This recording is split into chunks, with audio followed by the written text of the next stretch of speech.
नमस्कार साथियों, आज सबसे पहले आप सभी को नए वर्ष की शुभकामनाएं के साथ आज हम लोग भारतीय संविधान, हालांकि पिछले वीडियो में हम लोग संविधान का परिचय एवं उसकी परिभाषा और राज्य के गठन से संबंधित आवश्यक उसकी 4 शर्तों के बारे में हम लोग पढ़े थे कि आखिर कोई भी राज्य किस प्रकार से संविधान के अनुसार कार्य करता है।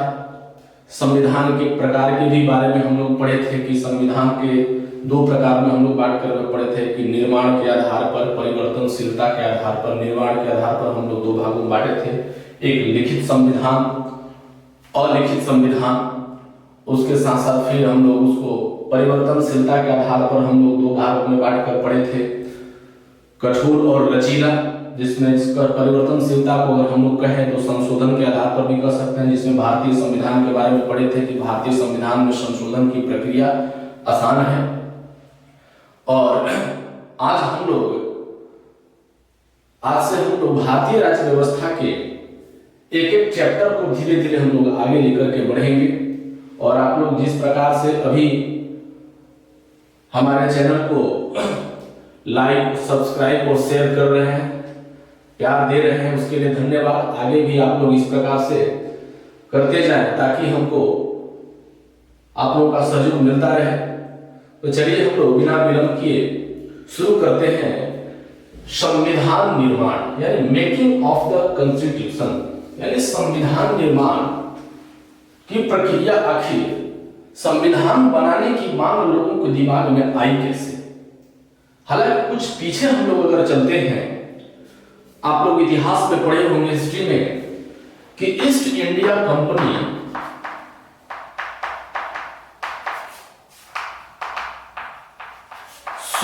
ईस्वी में, ईस्ट इंडिया कंपनी का 1600 ईस्वी में आना और भारत को अपना उपनिवेश बनाने की साजिश में लग जाना, और लग ही नहीं जाना बल्कि भारत को अपना एक उपनिवेश बना लेना और इस पर शासन करने के लिए नए नए तरीके का हथकंडे को अपनाना। यहाँ के लोग, हालांकि भारतीय लोग थे, भारतीय लोग भोले भाले होते हैं, भारतीय लोगों को जाल में फंसा कर उनको, और भारत पर किस प्रकार से शासन किया गया, कितनी क्रूरता पूर्वक शासन किया गया, आप लोग राष्ट्रीय आंदोलन में आप लोग पढ़े होंगे और मेडिएवल हिस्ट्री में आप लोग पढ़े होंगे। हालांकि 1600 की शुरुआत मेडिएवल हिस्ट्री से शुरू हो जाती है और अंततः आप देखेंगे भारतीय राष्ट्रीय आंदोलन आते आते, जब आप मॉडर्न हिस्ट्री के अंतर्गत आप आते हैं तो देखते हैं कि किस प्रकार से कंपनी का शासन, ब्रिटिश शासन अपना किस प्रकार से हुकूमत भारत में जमाए रहता है और भारत को छोड़ने का नाम नहीं लेता है। और भारतीय जब उस चीज से परेशान हो जाते हैं, जब भारतीयों को यह समझ में आने लगता है कि कहीं ना कहीं हम लोगों का पूर्णतः शोषण किया जा रहा है, तो उन लोगों ने सोचा कि सबसे पहले ये शोषण तब समाप्त किया जा सकता है जब इन इंग्लैंड वासियों, ब्रिटिश को, कंपनी को हम लोग यहाँ से भगाएंगे, सत्ता से बेदखल करेंगे और अपने देश को भगाएंगे, देश से भगाएंगे। तो भगाने की प्रक्रिया तो चल ही रही थी। 1857 की क्रांति भी आपने पढ़ा, जिसकी शुरुआत हमारे बिहार से ही शुरू हुई। तो ये तो प्रक्रिया चल ही रही थी जब लोगों के दिमाग में आई कि सर्वप्रथम हम लोग तभी बच सकते हैं, हमारा देश तभी बच सकता है जब यहां हम लोग अपनी आवाज को उठाएंगे। तो आवाज उठाने की बात और भारत की आजादी की बात की अगर बात किया जाए तो कैसे कैसे प्रक्रिया शुरू हुआ, चलिए हम लोग आगे समझते हैं कि आखिर भारतीय संविधान की मांग कैसे हुई। जब बात रखा गया कि हम लोगों को आजादी चाहिए, तो उसके लिए सबसे पहले देखा गया कि संविधान का क्रमिक मांग की अगर हम बात करें, संविधान का क्रमिक यानी कि शुरुआती दौर से अगर कहें कि मांग कैसे शुरू हुई, तो सबसे पहले हम लोग देखते हैं 1895 की बात है, जब बाल गंगाधर तिलक ने एक विधेयक लाया। विधेयक था स्वराज विधेयक। स्वराज विधेयक के माध्यम से उन्होंने कहा,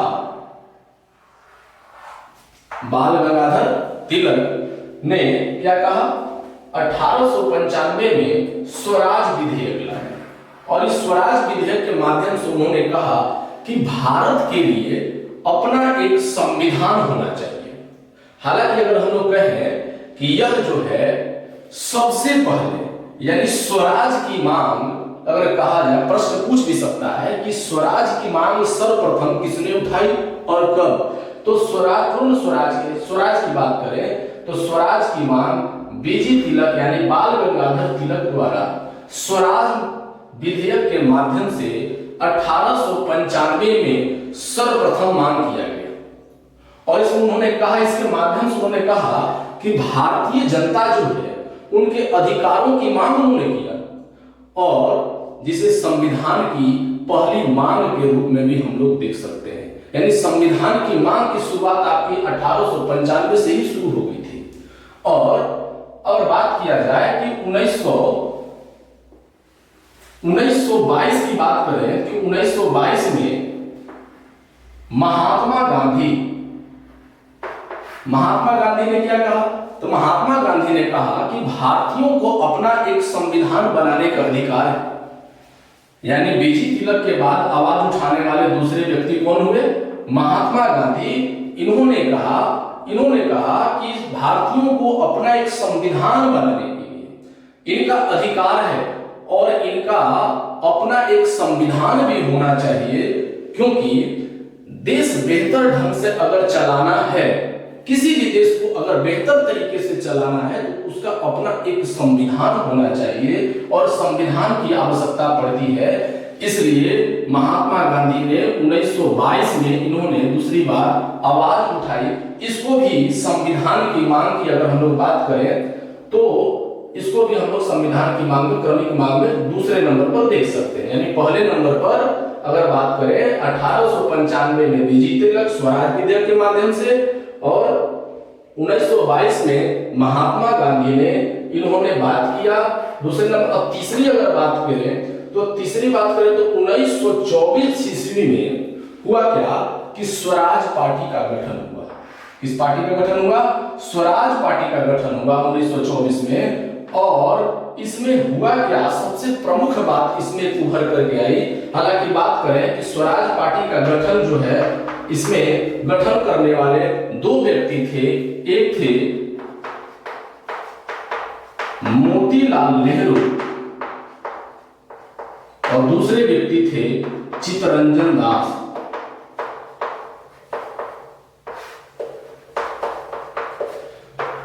मोतीलाल नेहरू और चित्तरंजन दास के द्वारा 1924 ईस्वी में स्वराज पार्टी का गठन किया गया और इस स्वराज पार्टी के तहत इसमें मांग रखा गया कि भारत का अगर कहा जाए कि इस भारतीय संविधान के निर्माण पर विचार देने के लिए इन्होंने कहा कि आखिर भारतीय संविधान तो बनेगा। इन्होंने तो स्वराज विधेयक के माध्यम से मांग किया।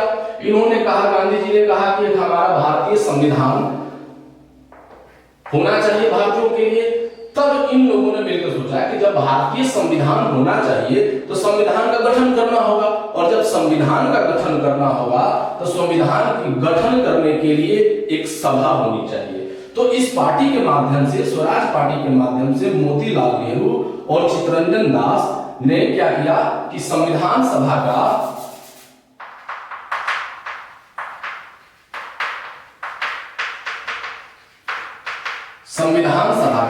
इन लोगों ने मांग किया। जो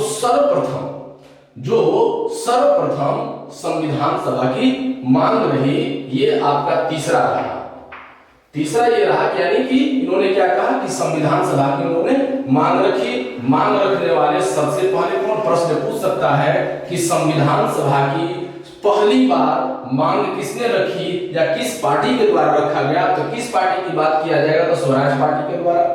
कब, तो 1924 में। किसके माध्यम से, तो मोतीलाल नेहरू और चित्तरंजन दास के माध्यम से। चौथा एक महत्वपूर्ण है, 1928 में क्या हुआ, तो 1928 में एक रिपोर्ट आई।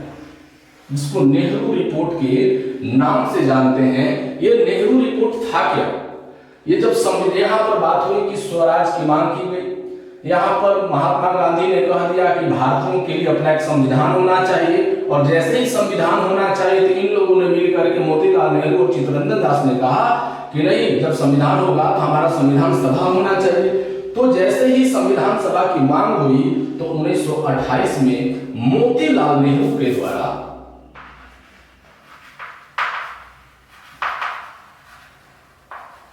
मोतीलाल नेहरू के द्वारा 1928 में एक खाका यानी कि प्रारूप तैयार किया गया।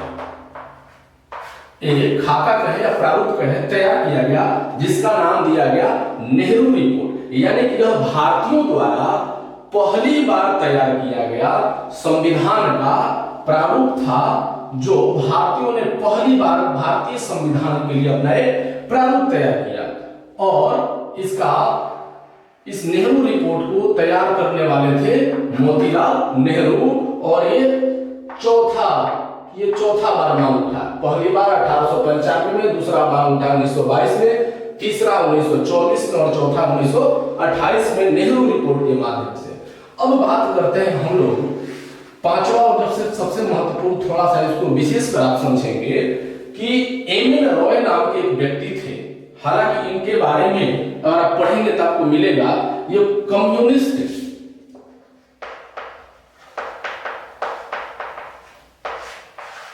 जो कम्युनिस्ट थे एम.एन. रॉय, इन्होंने 1934 में कहा, सबसे पहले अगर बात करें, इन्होंने संविधान सभा का औपचारिक मांग किया। इन्होंने औपचारिक मांग किया, किस चीज का? संविधान सभा का औपचारिक मांग रखा।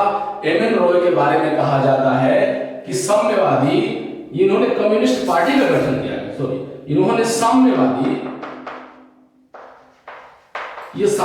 नेता थे। इन्होंने भारतीय संविधान का औपचारिक मांग इन्होंने रखा। इनके द्वारा 1925 ईस्वी में देखा गया कि साम्यवादी पार्टी का गठन किया गया। ये भी याद रखिए, 1925 में साम्यवादी पार्टी का गठन एम.एन. रॉय के द्वारा ही किया गया। और इनका बहुत ज्यादा यहाँ पर अगर देखा जाए संविधान के लिए, इन्होंने डायरेक्ट कहा कि संविधान का औपचारिक मांग रखा। संविधान का औपचारिक मांग रखा, यानी पहला 1895 में, दूसरा 1922 में महात्मा गांधी ने, और तीसरा अगर कहें स्वराज पार्टी के माध्यम से मोतीलाल नेहरू और चित्तरंजन दास ने, और चौथा बात करें 1928 में नेहरू रिपोर्ट तैयार कर मोतीलाल नेहरू ने, जो अपना भारतीय द्वारा पहली बार तैयार किया गया संविधान का प्रारूप, जिसको हम लोग प्रारूप भी कह सकते हैं, भारतीय संविधान का खाका भी कह सकते हैं, नेहरू रिपोर्ट के माध्यम से उन्होंने मांग किया, इन्होंने रखा। और उसके बाद एम.एन. रॉय ने संविधान का औपचारिक मांग किया। अभी हम लोग देखे, पांचवा देखे क्या हम लोग कि 1934 में एम.एन. रॉय के द्वारा मांग रखा गया, यानी संविधान का औपचारिक मांग उन्होंने रखा था। छठवां महत्वपूर्ण क्या रहा है कि छठवां में हम लोग बात करें 1935 में भारतीय राष्ट्रीय कांग्रेस के द्वारा, किसके द्वारा? भारतीय राष्ट्रीय कांग्रेस, भारतीय राष्ट्रीय कांग्रेस के द्वारा 1935 में संविधान की औपचारिक मांग रखी गई, औपचारिक और आधिकारिक मांग रखी गई, दोनों। औपचारिक भी मांग रखा गया, चूंकि एम.एन. रॉय के बारे में पढ़े कि सिर्फ इन्होंने औपचारिक मांग रखा था, लेकिन 1935 में भारतीय राष्ट्रीय कांग्रेस के द्वारा 1935 में क्या हुआ? औपचारिक और आधिकारिक मांग रखी गई। अब एक बात आती है, अब आप ये सोच रहे होंगे कि क्या 1935 में भारतीय राष्ट्रीय कांग्रेस थी? तो हाँ, क्योंकि भारतीय राष्ट्रीय कांग्रेस यानी भारतीय राष्ट्रीय कांग्रेस की स्थापना की अगर बात करें कि 28 दिसंबर 1885 ईस्वी में, 28 दिसंबर 1885 ईस्वी में मुंबई यानी उस समय मुंबई का नाम बॉम्बे था, वहां पर एक कॉलेज था जिसका नाम था गोकुलदास तेजपाल संस्कृत कॉलेज। क्या नाम था? गोकुलदास तेजपाल संस्कृत कॉलेज, इसको आप नोट करते चलेंगे। कॉलेज में वहां पर 72 यानी कि 72 प्रतिनिधि शामिल हुए और वहां पर भारतीय राष्ट्रीय कांग्रेस की स्थापना की। ध्यान रखेगा, यानी संविधान की मांग 1935 में भारतीय राष्ट्रीय कांग्रेस ने भी की थी। अब आते हैं हम लोग सातवां पर। सातवां बात, प्रमुख बात क्या रहा है? 1938 ईस्वी में जवाहरलाल नेहरू ने क्या कहा? जब, हालांकि जवाहरलाल नेहरू भी तो कांग्रेसी ही थे, उन्होंने क्या कहा? उन्होंने संविधान की मांग के लिए कहा कि भारतीय संविधान के निर्माण के लिए एक संविधान सभा होगी। उन्होंने क्या कहा कि भारतीय संविधान के निर्माण के लिए एक संविधान सभा होगी जिसमें सभी सदस्य भारतीय होंगे, यानी कि भारत के अलावा दूसरे, यानी इंग्लैंड वाले, ब्रिटिश वाले कोई नहीं रहेगा। जब भी उसमें रहेंगे तो सिर्फ भारतीय ही रहेंगे, यानी कि सभी सदस्य भारतीय होंगे, सभी सदस्य भारतीय होंगे। किस चीज में? संविधान सभा जो बनेगी। किसने मांग रखा? 1940 में पंडित नेहरू ने, जवाहरलाल नेहरू ने मांग रखी। अब आते हैं हम लोग, बात करते हैं किसमें? आठवां। अब जो है यानी क्रिप्स मिशन। अब संविधान सभा यानी 1940 में सभी सदस्य भारतीय होंगे, ये अगस्त प्रस्ताव के माध्यम से पंडित जवाहरलाल नेहरू ने कहा। अब 1942 की बात करें तो 1942 में क्रिप्स मिशन आया। यानी क्रिप्स मिशन आया क्या? कोई व्यक्ति था? क्रिप्स मिशन कोई व्यक्ति नहीं था। क्रिप्स मिशन एक बना करके, संस्था बना करके एक रिपोर्ट जारी करके, इसमें क्या कहा गया? क्रिप्स मिशन का अध्यक्ष की अगर बात उस समय था स्टैफोर्ड। इसने क्या, स्टैफोर्ड की अध्यक्षता में क्रिप्स मिशन 1942 में भेजा गया, जिसमें कहा गया कि क्रिप्स मिशन के माध्यम से सभी भारतीय मिलकर अपनी संविधान सभा का निर्माण करेंगे। संविधान सभा गठित करने का उनको अधिकार है, लेकिन एक बात इसमें कह दी गई कि अभी नहीं, कब करना है? क्योंकि 1942 के समय में द्वितीय विश्व युद्ध उस समय चल रहा था। तो कहा गया कि द्वितीय विश्व युद्ध जब समाप्त हो जाएगा तो भारतीय मिलकर के अपने लिए, अपना संविधान के लिए एक सभा गठित कर सकते हैं। और उसके बाद उन्होंने कहा कि ठीक है, जैसे कि जवाहरलाल नेहरू ने कहा कि सभी सदस्य भारतीय होंगे, तो इसमें भी कहा गया कि सभी सदस्य भारतीय होंगे, लेकिन ये अभी नहीं, कब करना होगा? तो द्वितीय विश्व युद्ध के बाद। द्वितीय विश्व युद्ध के बाद करना होगा। इसी बात को सुन करके मुस्लिम लीग और कांग्रेस के जितने भी मेंबर थे सब भड़क गए। उन्होंने कहा कि नहीं, हम इस चीज को, इस प्रस्ताव को, इस मिशन को हम लोग अस्वीकार करते हैं, क्योंकि उस समय भारत के लिए विभाजन की बात हो रही थी और भारत की विभाजन के लिए एक पाकिस्तान का निर्माण की भी बात किया गया था। पृथक पाकिस्तान की बात की गई थी उस समय भारतीय राष्ट्रीय आंदोलन में। और एक और बात की गई, कांग्रेस ने मांग रखा था कि हमको पूर्ण स्वराज चाहिए। पूर्ण स्वराज, यानी दो बातें नहीं थी, यानी पृथक पाकिस्तान की बात इसमें नहीं थी क्रिप्स मिशन में, और दूसरा बात नहीं था पूर्ण स्वराज का। इसलिए मुस्लिम लीग और कांग्रेस ने इस क्रिप्स मिशन को मानने से अस्वीकार कर दिया, इन्होंने नहीं माना। अब बात आती है, तब जाकर को हुआ क्या कि कैबिनेट मिशन आया। यानी अगला 1946 में कौन आया? Cabinet mission. और इस कैबिनेट मिशन के माध्यम से अगर कहा जाए 1946 में कैबिनेट मिशन के माध्यम से अंततः हुआ क्या? इसके आधार पर, किसके आधार पर? कैबिनेट मिशन के सिफारिश के आधार पर संविधान सभा का गठन किया गया। कब?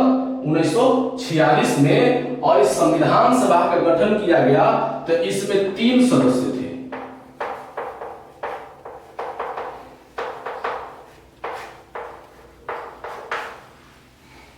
(1946) में कैबिनेट मिशन के द्वारा 3 सदस्य, जिसमें इस समिति में 3 लोग थे। पहला अगर व्यक्ति की बात करें, डॉक्टर पैथिक लॉरेंस।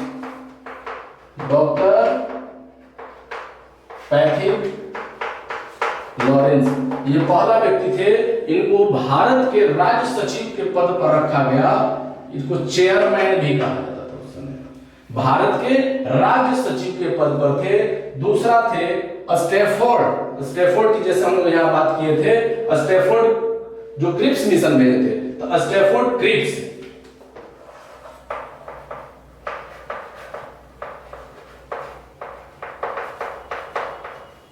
दूसरा व्यक्ति थे स्टैफोर्ड क्रिप्स। इनको व्यापार बोर्ड के अध्यक्ष पर रखा गया था।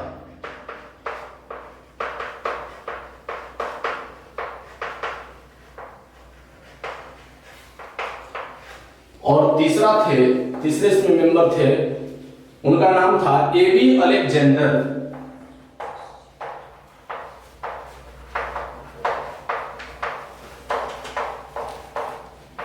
एबी अलेक्जेंडर, इनको नौसेना मंत्री के पद पर रखा गया था,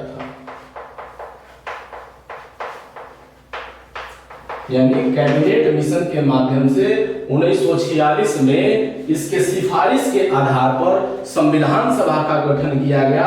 और संविधान सभा के गठन के लिए उसमें 3 सदस्य थे, डॉक्टर पैथिक लॉरेंस और स्टैफोर्ड क्रिप्स, एबी अलेक्जेंडर। अब बात करते हैं कि कैबिनेट मिशन की आखिर इसका उद्देश्य क्या था, आखिर इसको लाया क्यों गया, किसके सिफारिश के आधार पर लाया गया, तो इसको हम लोग समझते हैं। कैबिनेट मिशन के उद्देश्य इसके क्या क्या थे, इसको जानने से पहले फिर से एक बार हम लोग देख लेते हैं। यानी कैबिनेट मिशन जो 1946 में आया, इसका क्या था कि इसका सिफारिश क्या था? इसका सिफारिश था कि संविधान सभा का गठन किया जाना चाहिए, जिसमें इसमें 3 सदस्यीय समिति थी। 3 सदस्य ने अभी जैसे बताया कि doctor Pethick Lawrence, Stafford Cripps और एबी अलेक्जेंडर। उसके बाद जो है कैबिनेट मिशन का उद्देश्य क्या था? तो कैबिनेट मिशन का उद्देश्य था पहला कि एक संविधान सभा का गठन करना। पहला उद्देश्य था कि एक संविधान सभा का गठन करना होगा, और दूसरा कहा इन्होंने कि अंतरिम सरकार का गठन करना होगा। 2 बातें को समझना जरूरी है। संविधान सभा का गठन तो सामान्य चीज होगी, अंतरिम सरकार का गठन करना जिसमें सभी सदस्य भारतीय होंगे, सभी सदस्य भारतीय होंगे। कहने का तात्पर्य है कि यानी कि यदि ब्रिटिश हुकूमत वाले जब भारत को छोड़ करके जाएंगे, तो भारतीय सत्ता को किसको देंगे?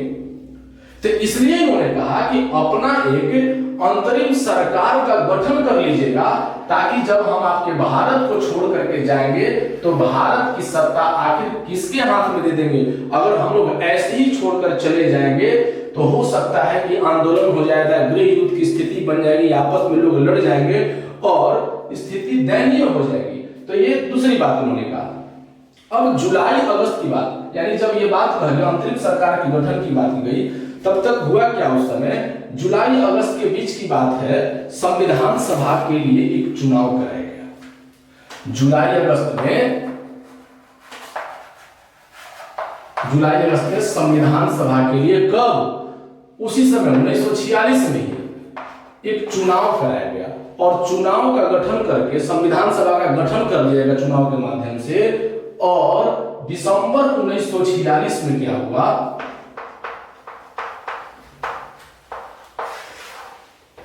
1946 जुलाई अगस्त में हुआ क्या? चुनाव कराया गया। दिसंबर 1946 में संविधान में कार्य करना प्रारंभ कर दिया गया, और अंततः देखा जाएगा कि 2 वर्ष 11 माह 18 दिन, यानी दिसंबर 1946 से प्रक्रिया शुरू हो गई संविधान पर कार्य करने की, भारतीय संविधान का निर्माण करने की, बनाने की। तो 2 वर्ष 11 महीने 18 दिन तक ये कार्य चलते रहा, और अंततः जो कहा जाएगा कि भारतीय संविधान जो है 2 वर्ष 11 माह 18 दिन के बाद 26 नवंबर, जिसको संविधान दिवस के रूप में भी हम लोग मनाते हैं, 26 नवंबर 1949 को भारतीय संविधान को क्या किया गया? भारत के संविधान को एडॉप्ट कर लिया गया। अब बात करते हैं कि यानी पूछा जाता है प्रश्न कि भारतीय संविधान को बनने में कुल कितना समय लगा? 2 वर्ष 11 महीने 18 दिन। अब इसका कारण क्या था? अब एक बात है कि 26 नवंबर 1949 को भारतीय द्वारा एडॉप्ट कर लिया गया। यह एक ऐतिहासिक दिन था। 26 से हम लोग के लिए आज एक ऐतिहासिक दिन बन गया है। इसको हम लोग संविधान दिवस के रूप में भी मनाते हैं। अब ये तो बन तो गया 26 नवंबर 1949 को, लेकिन भारत में लागू कब किया गया? हालांकि इससे पहले हमारे देश की आजादी मिल चुकी थी। हमारा देश 15 अगस्त 1947 को आजाद हो चुका था, लेकिन संविधान बनकर के तैयार हुआ 26 नवंबर 1949 को। इसलिए 26 नवंबर 1949 को संविधान दिवस के रूप में भी हम लोग मनाते हैं। और लेकिन इसके बाद हुआ क्या कि इसके पूरे 2 महीने बाद, यानी दिसंबर छोड़ जनवरी में, यानी 26 जनवरी 1950 को इस संविधान को पूर्णतः पूरे भारत में लागू कर दिया गया। लागू करने का आखिर कोई पूछ सकता है आपसे कि आखिर 26 जनवरी ही क्यों? 26 जनवरी हमारे लिए एक ऐतिहासिक दिन था, क्योंकि पहली बार 26 जनवरी 1930 को स्वाधीनता दिवस मनाया जा गया था। कब? ये देखेंगे कि स्वाधीनता दिवस 1930 को मनाया गया था। 26 जनवरी 1930 को सबसे पहले स्वाधीनता दिवस मनाया गया था। इसलिए 26 जनवरी हम लोगों के लिए एक महत्वपूर्ण दिन था। और स्वाधीनता का मतलब होता हम लोग किसी के अधीन नहीं है। स्व मतलब अपना, स्वयं के अधीन, यानी भारतीय संविधान की एक प्रमुख विशेषता यह भी है कि भारतीय संविधान हम भारतीयों के ऊपर थोपा नहीं गया था।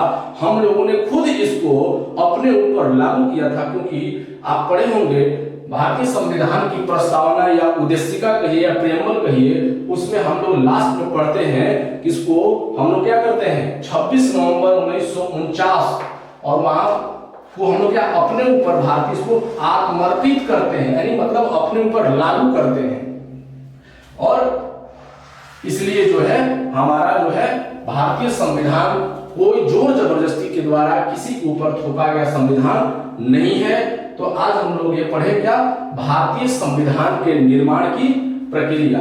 भारतीय संविधान के निर्माण की प्रक्रिया में हम लोग आज के लिए इतना ही। अब होता क्या है कि यहाँ पर बात हुई थी अंतरिम सरकार का गठन।